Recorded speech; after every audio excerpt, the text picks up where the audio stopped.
సప్త చిరంజీవులు ఎవరు? ఎక్కడ ఉంటారు? చిరంజీవులు లేదా చిరంజీవులంటే చావు లేనివారని అర్థం. అశ్వత్థామ ద్రోణాచార్యుని కుమారుడు. కురుక్షేత్ర యుద్ధం తర్వాత కౌరవ పక్షాన మిలిగిన అతి కొద్ది మందిలో ఇతనొకడు.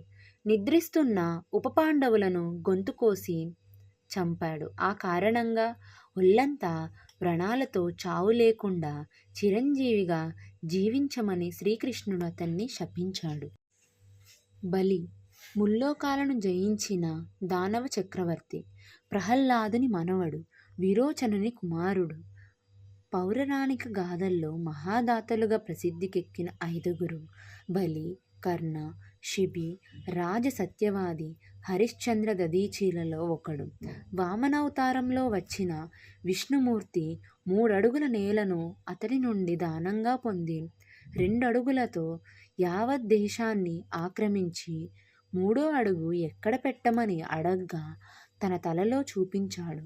త్రివిక్రముడైన వామనుడు అతన్ని పాతాళానికి తొక్కేశాడు. హనుమంతుడు అత్యంత ప్రసిద్ధుడైన చిరంజీవి. బ్రహ్మచారి. రామకార్యం కోసం లంకకు లంఘించిన సీత జాడ కనుక్కున్న పరోపకారి. హనుమంతుడు చేసిన ఉపకారానికి రాముడిచ్చిన బహుమానం ఆత్మీయమైన కౌగిలింత. రాముణ్ణి తన గుండెల్లో దాచుకున్నవాడు. రాముడి గుడిలో ఒదిగిపోయినవాడు హనుమంతుడు. విభీషణుడు రావణాసుని తమ్ముడు. అపహరించి తెచ్చిన సీతను తిరిగి రామునికి అప్పగించమని అన్నకు సలహా ఇచ్చాడు. ఆ తర్వాత అన్నను వీడి రాముని వద్ద శరణు పొందాడు. అతను చిరంజీవి కాదుగాని దాదాపుగా చిరంజీవి. కల్పాంతము వరకు చిరంజీవిగా ఉండే వరం పొందాడు. కృపుడు కౌరవ పాండవుల కులగురువు. ద్రోణుని బావమరిది.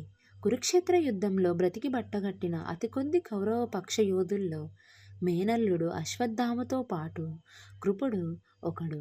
పరశురాముడు విష్ణుమూర్తి అవతారం. జమదగ్ని కొడుకు. తండ్రి ఆజ్ఞ మేరకు తల్లిని చంపి మళ్ళీ ఆమెను బ్రతికించమని వరంగా కోరుకున్నాడు. తన తండ్రిని క్షత్రియుడైన కర్తవీరార్జునుడు వధించినందుకు ప్రతిగా యావత్తు క్షత్రియ జాతిపై 21 మార్లు దండెత్తి వారిని వధించాడు. వ్యాసుడు భారత భాగవత గ్రంథాలను రచించాడు. భారతదేశంలో వివిధ భాషల్లో ఉన్న భారత భాగవత గ్రంథాలకు ఇతని రచనలే మూలం. వశిష్ఠుని మునిమనవడు. శక్తి మహర్షి మనవడు. పరశురాముని కుమారుడు. విభీషణునికి వరుసకు అన్న. ఈ 7గురు చిరంజీవులని పురాణాలు చెబుతున్నాయి. ఈ 7గురితో పాటు మరొక చిరంజీవి అయిన మార్కండేయుని కూడా కలిపి అష్ట చిరంజీవులని కూడా అంటారు. మార్కండేయుడు శివుని అనుగ్రహమైన చిరంజీవి అయ్యాడు. శ్రీకృష్ణుని శాపము వలన అశ్వత్థాముడు, వామన అనుగ్రహము వలన బలిచక్రవర్తి, లోకహితమైన వ్యాసుడు, శ్రీరామ భక్తితో హనుమంతుడు, రామానుగ్రహము వలన విభీషణుడు, విచిత్ర జన్మము వలన కృపుడు, ఉత్కృష్ట పోతనధనుడైన పరశురాముడు సప్త చిరంజీవులైరి.